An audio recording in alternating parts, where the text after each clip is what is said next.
In this video essay, I'm going to be diving into how lighting and color shape the mood and tension in modern neo-noir movies. I'm focusing on Blade Runner 2049 and Batman 2022, two films that take visual storytelling to a completely different level. They don't just use light to make the shot look nice, every shadow, every burst of color, every highlight is there to make us feel something. A lot of us don't realize how much lighting affects us while we watch a movie. Our brains respond to color before we even process the story. That's why a scene drenched in blue feels lonely, or a room filled with red instantly feels dangerous. It's just psychology. To show where this all started, I'll also bring in Double Indemnity, a classic noir that basically invented the visual language these modern movies are building off of. Even though the technology changed, the purpose stayed the same. Light controls emotion. When you go back to early noir like Double Indemnity, lighting wasn't just part of the look, it was the soul of the whole genre. Those dramatic shadows, the sharp contrast, the blinds slicing across characters' face, none of it was random.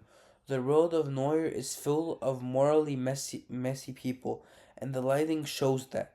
Characters are lit so half their face disappears into darkness, not because it looks cool, which it does, but because they are dark. They have secrets, guilt, motives they hide from the world.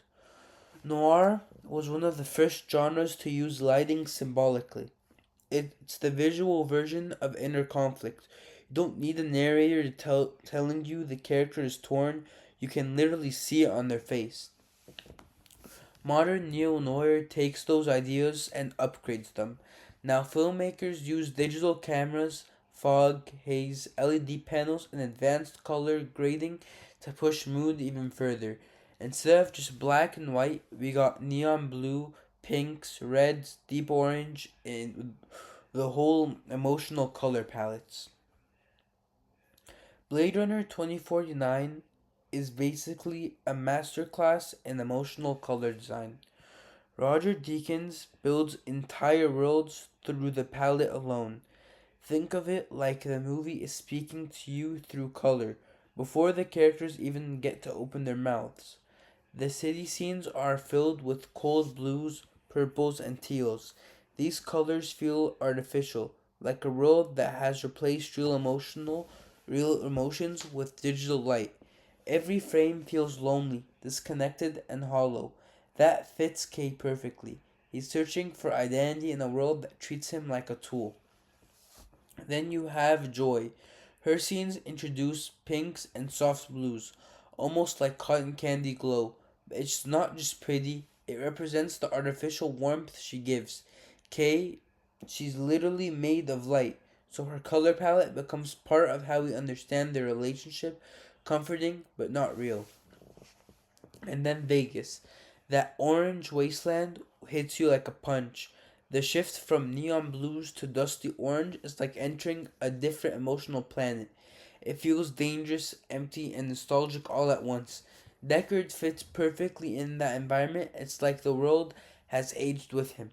The insane thing is that Deacon's use of color, like a composer uses music. The palette moves with emotions when the colors shift, the tone shifts, and you feel it instantly, even if you can't explain why. Now, the Batman goes into the opposite direction.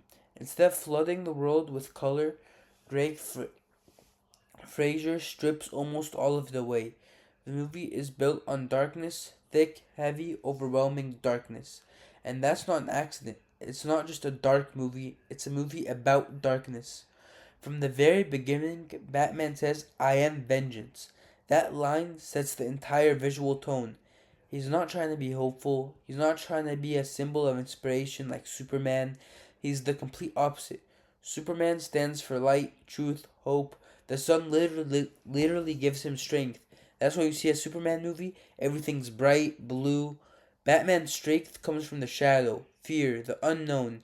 He chooses to become the thing people are scared of. In the earlier movie, I believe the one in 2017, He says that he was built in darkness. He became darkness, and the lighting reflects that perfectly. Gotham is constantly raining, foggy, dim, or lit by tiny sources like lamps, headlights, or fire, or gunshots. You rarely get a clear, full look at Batman. He appears slowly like he's forming out of the darkness itself. Even the actors they use for Batman, he puts eyeshadow all around his eyes. He wants to, like, he won't show you his whole face in light. The lighting makes him feel underappreciated, unpredictable, and mythic. The movie also uses red in a super intentional way. Red represents danger, instability, obsession, or emotional intensity. It shows up during key moments. The flare scene, crime scenes, the Riddler's clues. The color red is practically a supporting character. One of the coolest examples of lighting and theme working together is the gunfire hallway scene. Instead of showing the fight with normal lighting, the whole thing happens in pitch darkness. The only light comes from the muzzle flashes. You see Batman in fragments, violent, unstoppable, like a horror movie monster. Then there's the Batmobile chase. The fire lit upside down shot where Penguin sees Batman walking towards him. It's one of the most iconic shots in modern movies. The lighting makes Batman look supernatural, like a demon rising out of the flames. It's perfect visual for someone who calls himself Vengeance. But what makes the movie really powerful is how the lighting evolves at the start. The darkness represents anger and revenge, but near the end, especially with the flare scene, Batman uses the same red light to guide people, not terrify them.